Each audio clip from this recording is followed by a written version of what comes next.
आज भारतीय जनता पार्टी अपना 44वां स्थापना दिवस मना रही है और ऐसे में बीजेपी के सभी राज्य जो ऑफिस हैं, दफ्तर हैं, चाहे दिल्ली बीजेपी मुख्यालय की बात करें, सभी जगह ध्वजारोहण किया जा रहा है। जेपी नड्डा ने पार्टी मुख्यालय में ध्वजारोहण किया और इसके साथ ही साथ सभी को, कार्यकर्ताओं को स्थापना दिवस की बधाई दी। केंद्रीय गृह मंत्री अमित शाह ने भी शुभकामनाएं दी, बीजेपी की स्थापना दिवस की बधाई दी, शुभकामनाएं दी। और इस समय आपको बता दें कि बीजेपी का 44वां स्थापना दिवस आज है और ऐसे में बीजेपी के कार्यकर्ताओं में भी उत्साह देखा जा रहा है। प्रधानमंत्री नरेंद्र मोदी की ओर से भी इस मौके पर क्या कुछ कहा जा रहा है, सीधी सुनवाते हैं। अपने खून पसीने से इस पार्टी को सींचा है, पार्टी को संवारा है, पार्टी को समृद्ध किया है, पार्टी को सशक्त किया है, देश के कोटि कोटि जनों की आवाज को बुलंद किया है। उन सभी को, छोटे से छोटे कार्यकर्ता से लेकर के वरिष्ठ पद पर से पार्टी की और देश की सेवा करने वाले सभी महानुभावों का मैं आज शीश झुका करके प्रणाम करता हूं। साथियों, आज हम देश के कोने कोने में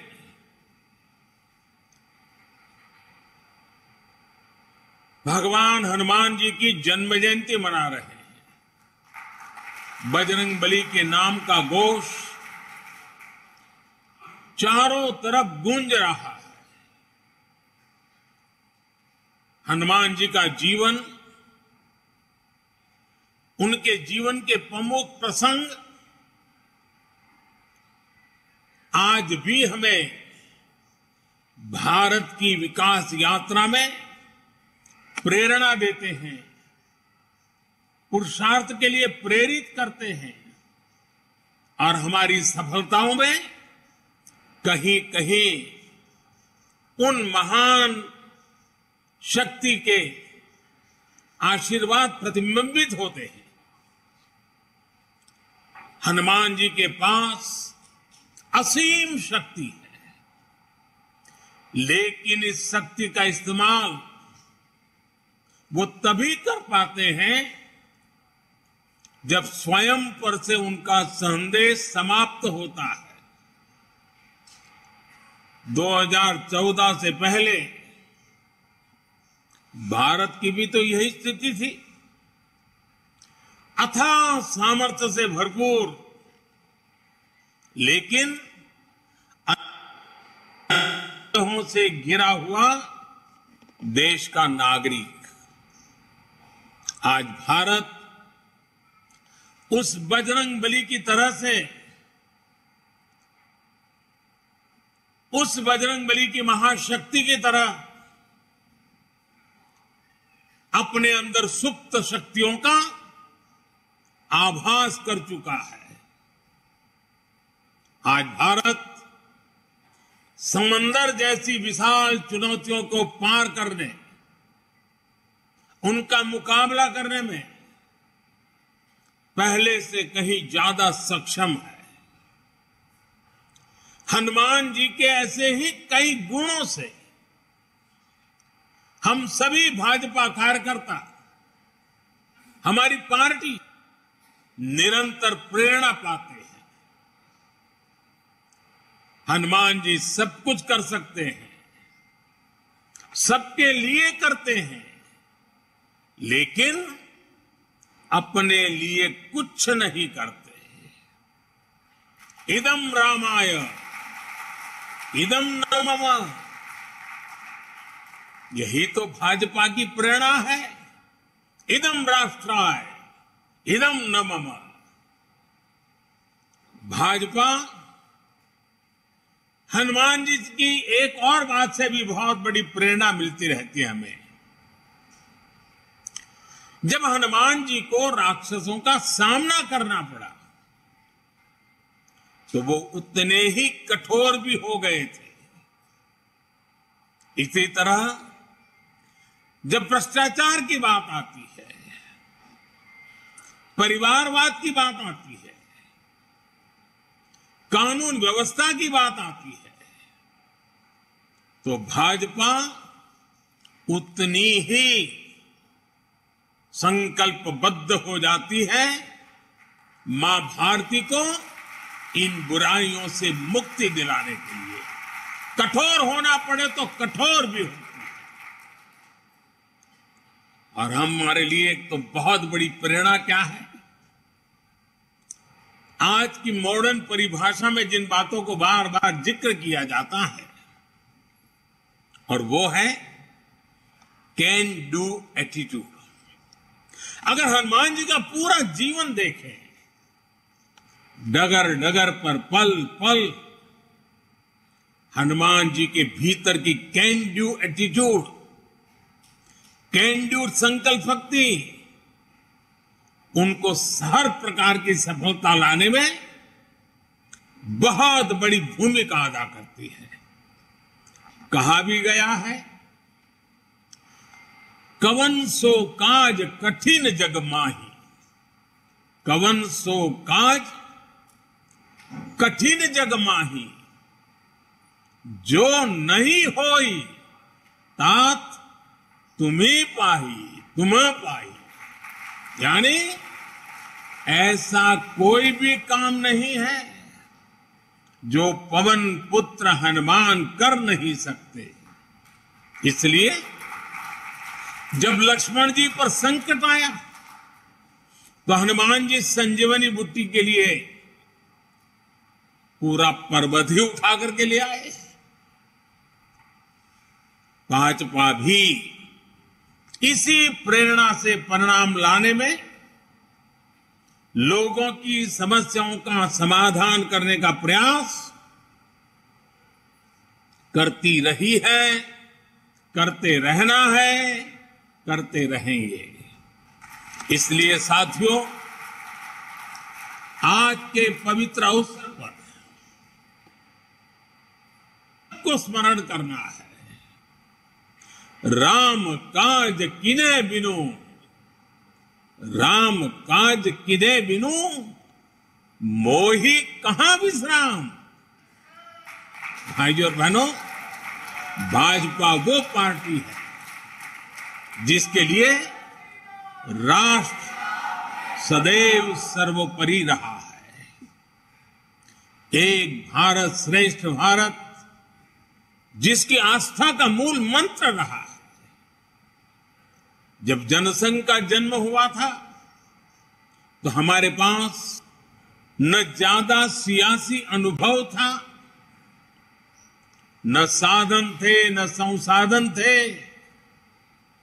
लेकिन हमारे पास मातृभूमि के प्रति भक्ति, हमारे पास लोकतंत्र की शक्ति थी। जो देश लोकतंत्र की जननी हो, मदर ऑफ डेमोक्रेसी हो, उसकी जनता के नीर क्षीर विवेक पर प्रारंभ से हमारी आस्था रही है और दिनों दिन वो आस्था और मजबूत होती जा रही है। इसलिए जनभावना, जन आकांक्षाओं को ही हमने भाजपा की चेतना शक्ति बनाया है। हमने राष्ट्र प्रथम, नेशन फर्स्ट के मंत्र को अपना आदर्श बनाया है। भाजपा ने लोकतंत्र की कोख से जन्म लिया। भाजपा लोकतंत्र के अमृत से पोषित है और भाजपा देश के लोकतंत्र को, देश के संविधान को मजबूत करते हुए समर्पण भाव से दिन रात देश के लिए काम कर रही है। साथियों, हमारा समर्पण है मां भारती को, हमारा समर्पण है देश के कोटि कोटि जनों को। हमारा समर्पण है देश के संविधान को। साथियों, आज भाजपा विकास का पर्याय है, विश्वास का पर्याय है, नए विचार का पर्याय है और देश की विजय यात्रा का भी एक मुख्य सेवक बनकर के अपनी भूमिका निभाता रहा है।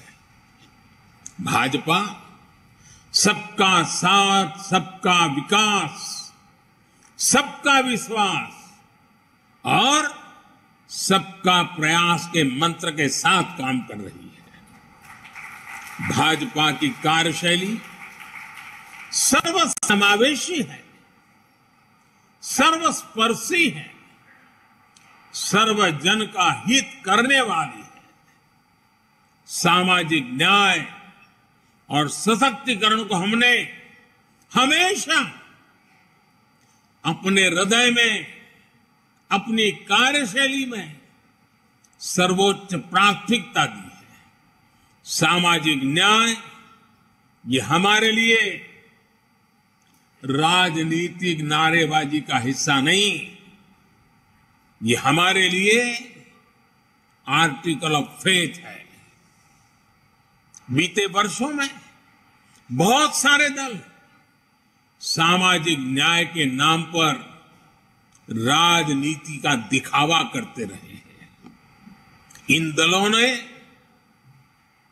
उनके मुखिया अपने परिवार का भला कर लेते हैं, अपने समाज का कतई नहीं, जबकि भाजपा सामाजिक न्याय को जीती है, उसकी भावना का अक्षरशः पालन करती है।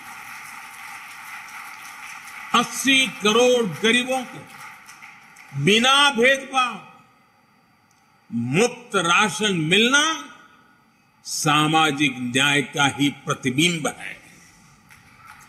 50 करोड़ गरीबों को बिना भेदभाव 5 लाख रुपए तक मुफ्त इलाज की सुविधा मिलना सामाजिक न्याय की सशक्त अभिव्यक्ति है। 45 करोड़ गरीबों के बिना भेदभाव जनधन बैंक खाते खोलना सामाजिक न्याय का इंक्लूसिव एजेंडा का जीता जागता उदाहरण है। 11 करोड़ गरीबों को बिना भेदभाव शौचालय मिलना, यही तो सामाजिक न्याय है, यही तो सामाजिक न्याय के प्रति हमारी भक्ति है। बिना भेदभाव, बिना तुष्टीकरण, बिना स्वार्थ, बिना वोट बैंक की राजनीति किए भाजपा आज सामाजिक न्याय का भी सच्चे अर्थ में धरती पर इरादों को साकार करने वाला, देश के दबे कुचले समाज के लिए आशा की किरण बना हुआ एक पर्याय बनकर के उभरा है। साथियों, आज भाजपा देश में एक नए पॉलिटिकल कल्चर का भी नेतृत्व कर रही है। कांग्रेस और उनके जैसी पार्टियों का कल्चर,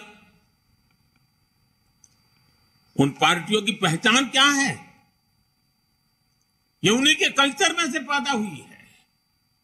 उन पार्टियों की पहचान है, पार्टी का नाम लेते ही एक ही बात दिखती है, सारी पार्टियों का तरफ देख लीजिए, परिवारवाद, वंशवाद, जातिवाद और क्षेत्रवाद का बंधक है ये सारे लोग। जबकि भाजपा का पॉलिटिकल कल्चर प्रत्येक देशवासी को साथ लेकर चलने का है। कांग्रेस और उसके जैसी पार्टियों का कल्चर छोटा छोटा सोचना, छोटे सपने देखना और उससे भी कम हासिल करके खुशियां मनाना बस, और खुशी एक दूसरे की पीठ थपथपाना। भाजपा का पॉलिटिकल कल्चर है बड़े सपने देखने और उससे भी ज्यादा हासिल करने के लिए जी जान से खप जाना, शरीर का कण कण, समय का पल पल खपाने का हौसला रखते हैं। कांग्रेस और उसके जैसी पार्टियों का कल्चर महिलाओं की समस्याओं, उनकी रोजमर्रा की चुनौतियों की परवाह ही नहीं करता है, जबकि भाजपा का पॉलिटिकल महिलाओं के जीवन को आसान बनाने, उनके सपनों को साकार करने को, निर्णय प्रक्रिया में उनको भागीदारी देने को प्राथमिकता देता है। इसलिए आज के युवा हो या फिर देश की माताएं, बहनें, बेटियां, भाजपा के साथ हम पल पल अनुभव कर रहे हैं। हमारी माताओं बहनों के आशीर्वाद बढ़ते चले जा रहे हैं, जुड़ाव महसूस करती हैं, अपनापन महसूस करती हैं। इसलिए आज ये सभी भाजपा के साथ कंधे से कंधा मिलाकर चल रहे हैं। साथियों, आज स्थापना दिवस के इस शुभ अवसर पर हम सबके लिए अपने सपनों को, अपने संकल्पों को, मां भारती की सेवा के लिए समर्पित अपने हर कार्यकर्ता के जीवन को देखते हुए बहुत सी बातों को बार बार समझने की आवश्यकता होती है। 2014 में जो हुआ वो केवल सत्ता परिवर्तन नहीं था। 2014 में भारत के लोगों ने भारत के पुनर्जागरण की नई यात्रा का शंखनाद कर दिया है। 800 साल से ज्यादा की गुलामी से बाहर निकलकर एक राष्ट्र अब अपना खोया हुआ गौरव पाने के लिए फिर से उठ खड़ा हुआ है।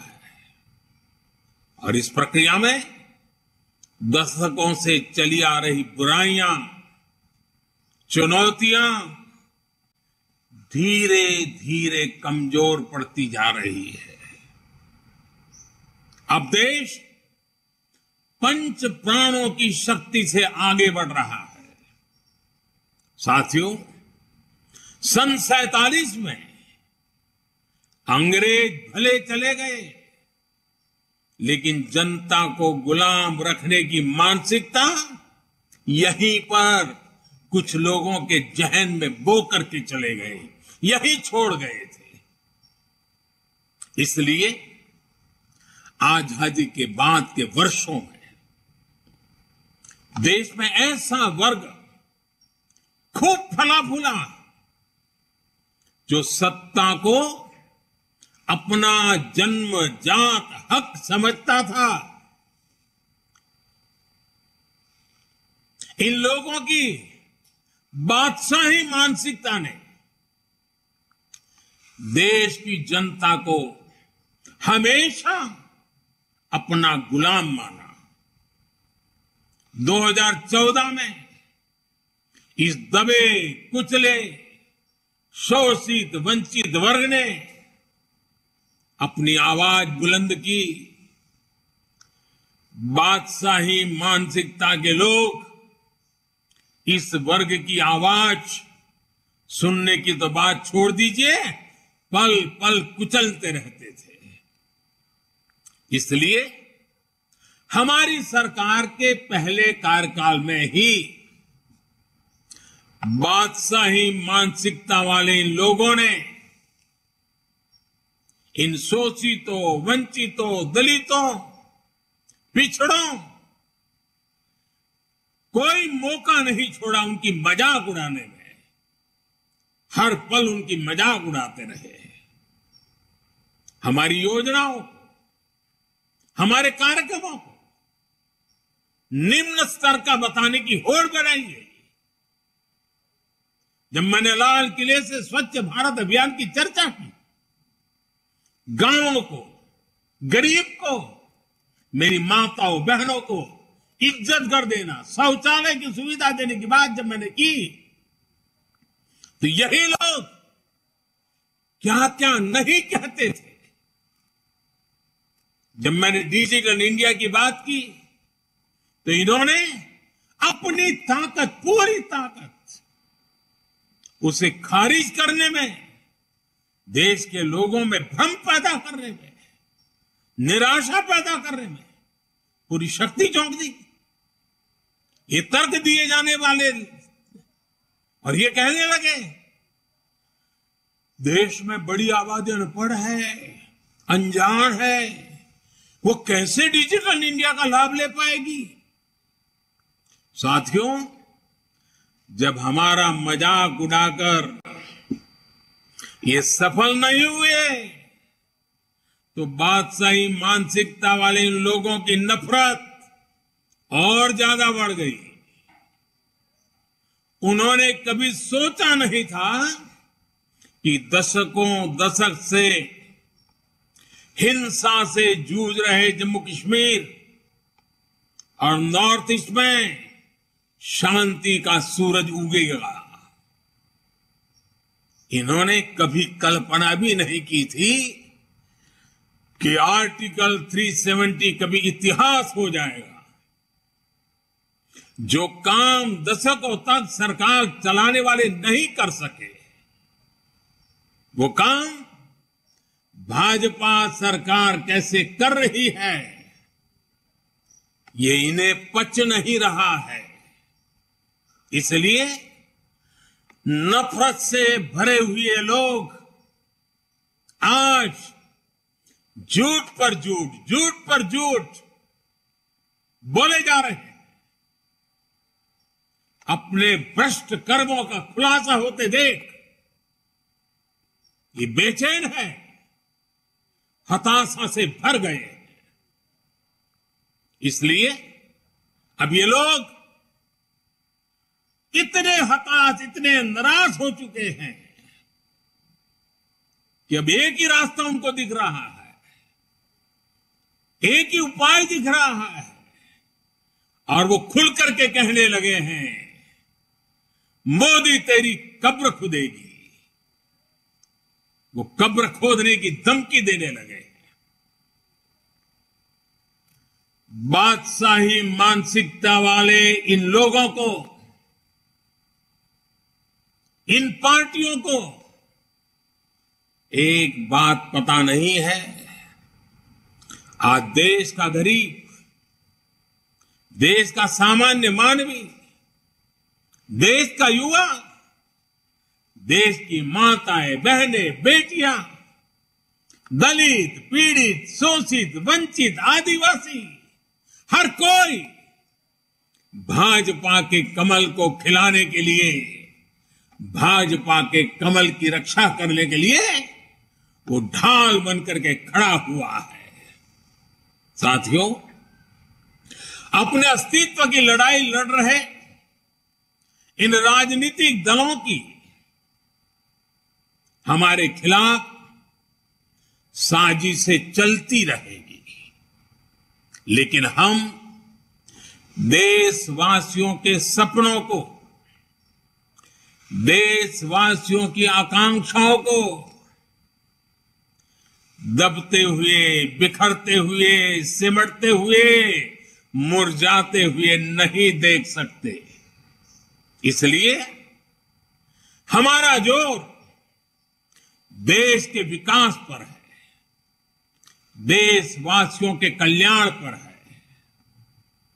हमारे परिश्रम से जो परिणाम मिले हैं, इसकी गवाही वो आंकड़े दे रहे हैं जो पिछला वित्तीय वर्ष समाप्त होने पर बीते 15-20 दिनों में सामने आए हैं। और मैं सभी देश और दुनिया में भाजपा के कार्यकर्ताओं को हमेशा हिसाब देने की आदत रखता हूं। काम का ब्यौरा हर मौके पर देता रहता हूं। मैं आज सिर्फ 2-3 सप्ताह की ही झलक दिखा रहा हूं आपको, 15-20 दिन की। इतने छोटे से काल में हर भारतीय को गर्व हो। जीएसटी लागू होने के बाद से किसी एक वित्तीय वर्ष में 18 लाख करोड़ रुपए कलेक्शन का रिकॉर्ड बनाना अभूतपूर्व। इस दौरान देश के टैक्स पेयर ने भी 16 लाख करोड़ रुपए से अधिक टैक्स देकर नया रिकॉर्ड बनाया।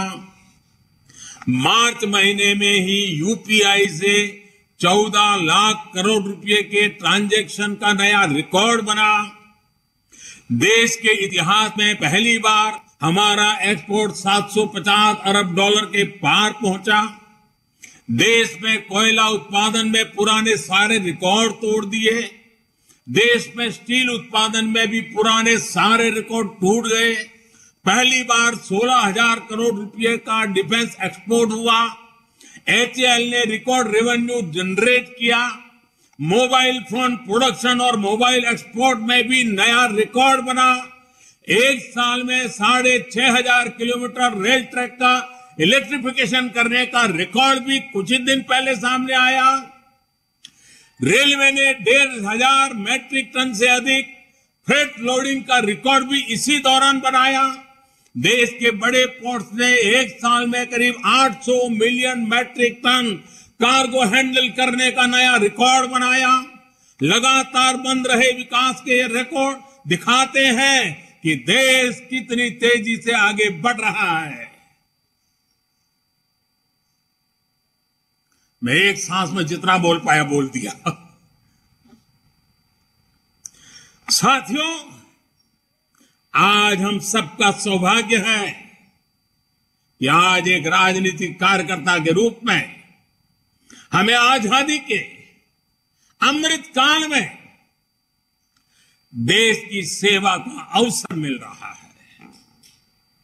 हमें भविष्य के भारत का निर्माण भी करना है और मेरे सब कार्यकर्ताओं को, भाजपा के हर सिपाही को हर स्तर पर उसका नेतृत्व भी करना है। हमारे प्रयास में अगले 25 वर्षों का विजन शामिल होना चाहिए। हमारे हर कार्य में वो ऊर्जा होनी चाहिए जो आने वाले दशकों तक देश की दिशा और दशा, हमारे सपनों को मजबूत करने वाली मां भारती के कोटि कोटि जनों की आजादी से अब तक के संजोए हुए सारे सपनों को सिद्ध करने वाली होनी चाहिए। साथियों, आज के इस समय में दुनिया तेजी से बदल रही है। हमें भविष्य के हिसाब से भी अपनी पार्टी को निरंतर विकास करने की, विकसित करने की, सामर्थ्य बढ़ाने की कोशिश कभी भी रुकने नहीं देना है। हम पहले भी करते आए हैं, आगे अब जरा और गति से करना होगा।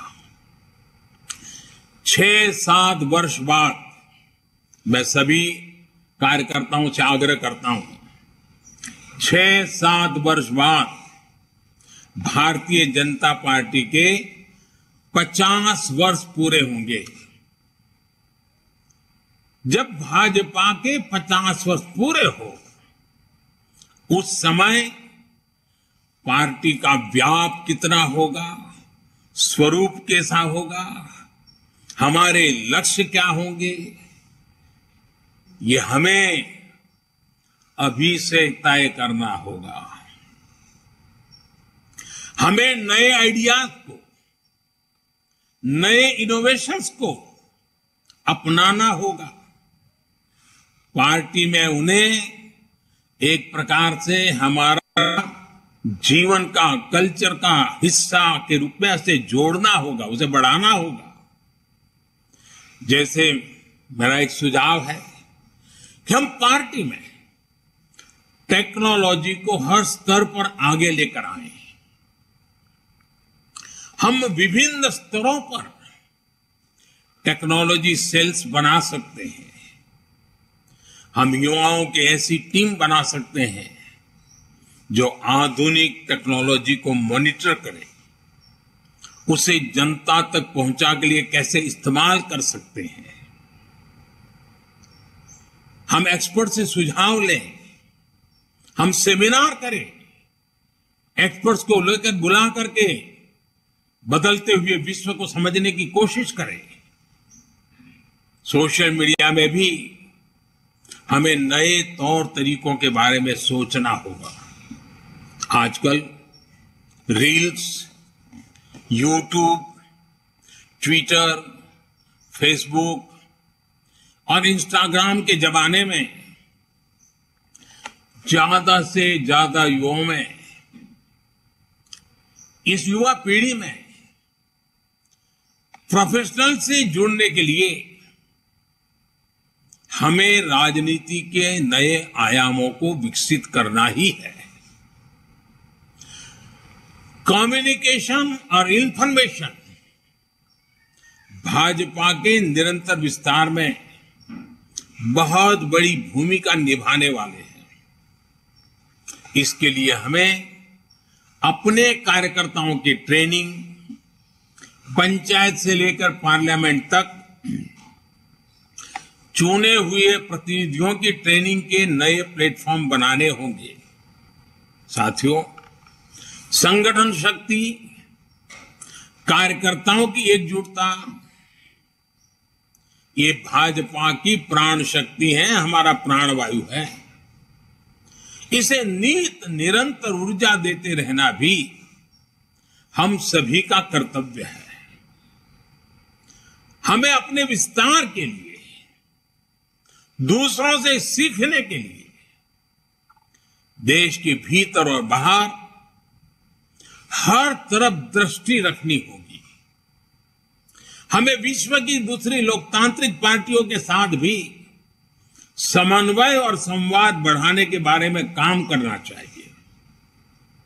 मेरा आग्रह है, हमारे यूथ विंग्स, महिला विंग्स दूसरे देशों की उन पार्टियों के इन विंग्स और कार्यकर्ताओं से जुड़े, अपने अनुभव साझा करें और उनसे सीखें।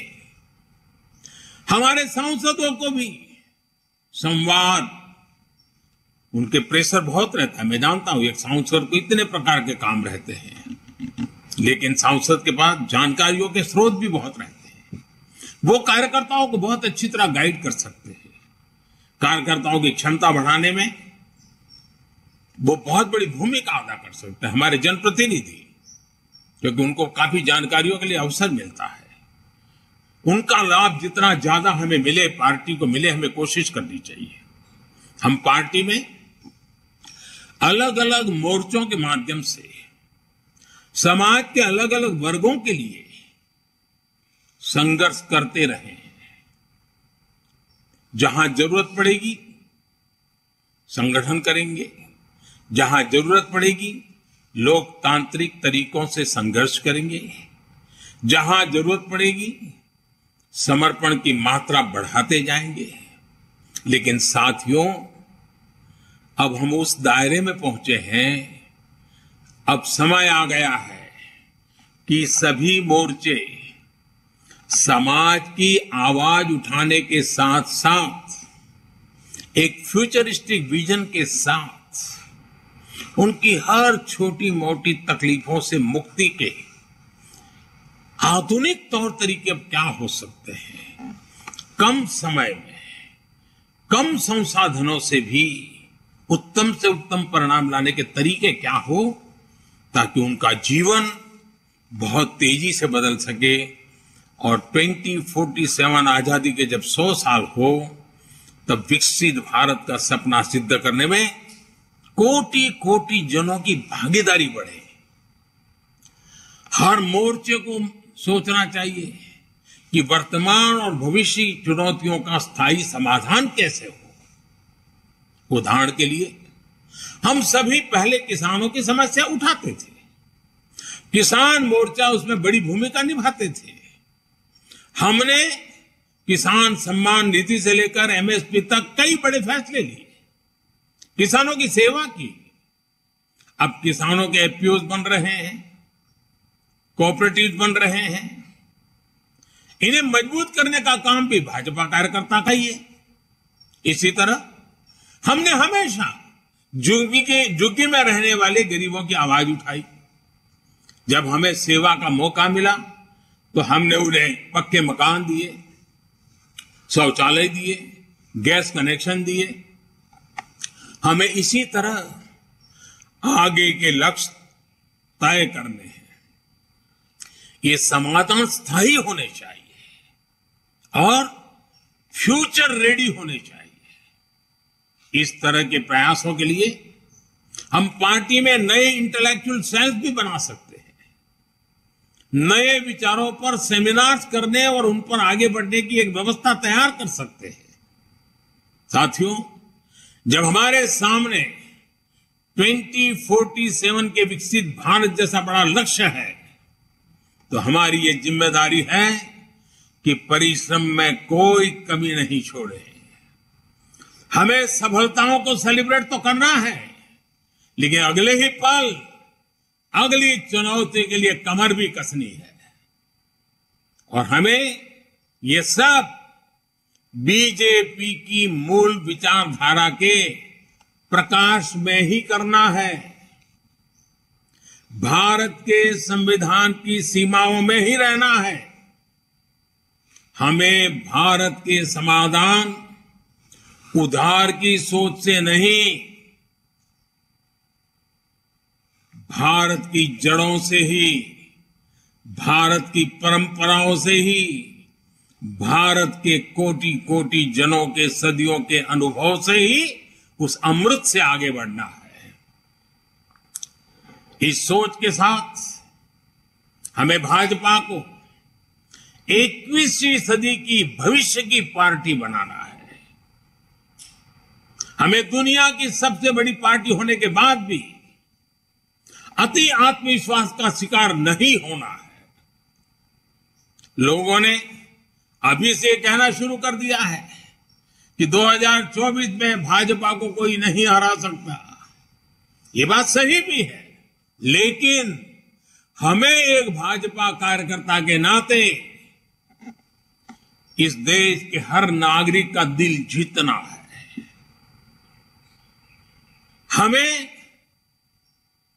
चुनाव जीतने तक सीमित नहीं रहना है, कोटि कोटि जनों के दिलों को जीतना, ये हमारा मकसद है। हमें हर चुनाव उसी परिश्रम से लड़ना है जैसे हम 80 के दशक से भी अभी तक लड़ते आए हैं। मुझे विश्वास है कार्यकर्ताओं की ताकत और राष्ट्र प्रथम का संकल्प हमें इसी तरह ऊर्जा देता रहेगा। आज के इस शुभ अवसर पर 2 पड़ाव 50 साल जब बीजेपी होंगे और 100 साल देश की आजादी के होंगे। आइए एक खाका खींचे, योजना बनाएं, जन जन के दिलों को जीतते हुए मां भातृ के जिन सपनों को लेकर के हम चले हैं उन सपनों को साकार करते रहे। आज हनुमान जयंती पर स्वयं हनुमान दादा भी हम पर आशीर्वाद बरसाएं। और जनता जनार्दन तो ईश्वर का रूप ही होती है, उस जनता जनार्दन के आशीर्वाद के बिना कुछ नहीं होता है। उन आशीर्वादों को लेकर के भी हम आश्वस्त होकर के आगे बढ़े। मैं आप सबको बहुत बहुत धन्यवाद देता हूं, पुनः शुभकामनाएं देता हूं। मेरे साथ बोलिए भारत माता की। तो प्रधानमंत्री नरेंद्र मोदी को आप सुन रहे थे। बीजेपी के 44वें स्थापना दिवस के मौके पर प्रधानमंत्री नरेंद्र मोदी का संबोधन और पीएम मोदी ने बीजेपी कार्यकर्ताओं को संबोधित किया। पार्टी में एक बार फिर से जान फूंकने की कोशिश की। प्रधानमंत्री ने कहा कि हमें भविष्य की पार्टी बनकर चलना है।